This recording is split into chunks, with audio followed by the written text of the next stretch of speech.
Clint Eastwood had seen his share of heated moments, both on and off screen, but nothing quite prepared him for what happened on The View. The morning was supposed to be simple, a promotional appearance for his new film about courage, redemption, and the power of free speech.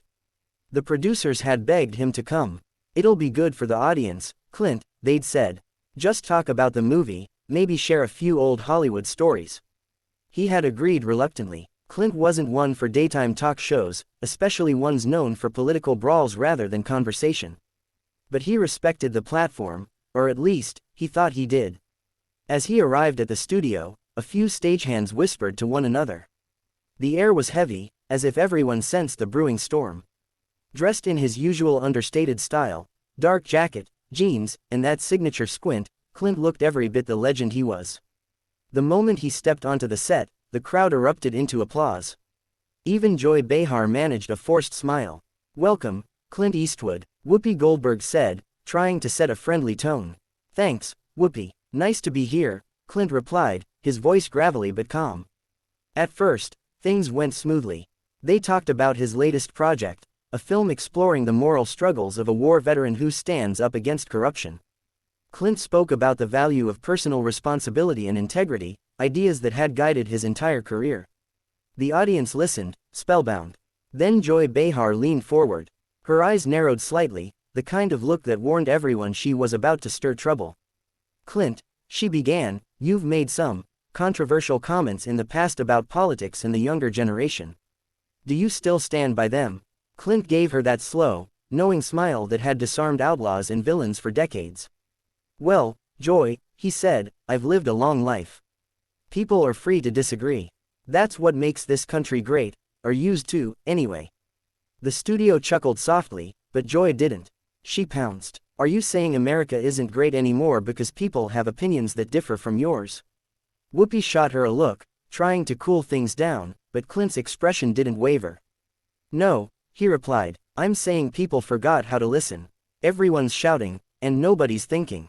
You've turned conversations into battles." The audience clapped. Joy's jaw tightened. "So you think we're the problem? Shows like The View," she said sharply. "I think everyone's the problem," Clint said evenly. "Media, politicians, and maybe even talk shows that confuse drama with discussion." A murmur spread through the audience. Joy's eyes flashed with indignation. "Excuse me, but we give people a platform to express their opinions, just like you're doing now." "Sure," Clint said, leaning forward slightly, "as long as they agree with you." The crowd gasped. Even Whoopi covered her mouth, suppressing a laugh. Joy's voice rose. "That's not true. We welcome all opinions, we just don't welcome ignorance." Clint chuckled, shaking his head. "Ignorance, huh? Well, maybe the first step to wisdom is realizing you don't know everything." The studio audience exploded in laughter and applause. Joy's cheeks flushed red. The tension was electric. A clash of Hollywood legend versus modern media personality, tradition versus trend. At that moment, a producer's voice echoed faintly from offstage, "Cut to commercial." But Joy wasn't done. "Let me tell you something, Clint," she said, leaning across the table. "This isn't one of your westerns where you can just ride off after a clever line. We deal in reality here." Clint looked her dead in the eye. "Then maybe it's time you started showing it."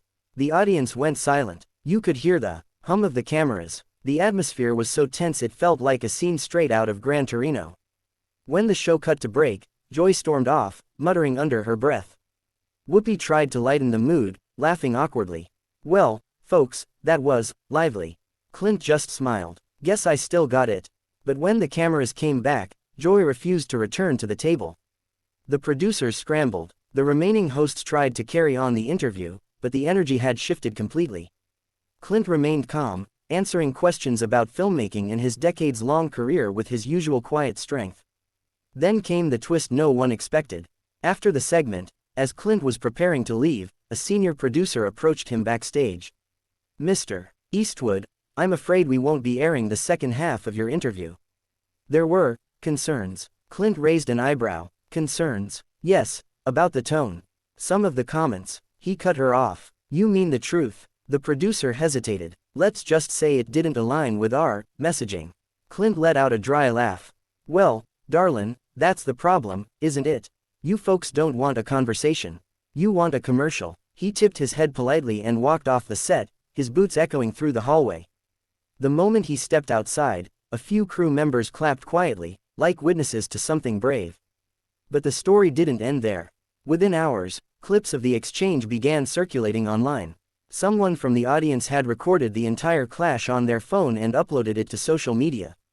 The video went viral instantly, millions of views within hours. The headlines exploded. Clint Eastwood schools Joy Behar on live TV. Hollywood legend sparks firestorm on The View. Fans praised Clint for speaking his mind. Finally, someone said it. One comment read, "He's still got that cowboy courage," another wrote. Meanwhile, the show's producers were in panic mode. Joy refused to return for the next taping, claiming she felt disrespected. The network issued a vague statement about differences in creative direction, but the internet had already made up its mind. Clint Eastwood, the man who had outlasted 6 decades of Hollywood trends, had once again proven that authenticity still had power. And yet, behind his calm exterior, Clint couldn't help but feel a little sad. The country he loved was more divided than ever, and if an honest conversation could get you kicked off a talk show, what hope was there for the rest of the world? He climbed into his car, turned the key, and looked out at the fading California sun. "Guess it's still the Wild West," he muttered to himself. And as he drove away, the internet kept buzzing, louder than ever.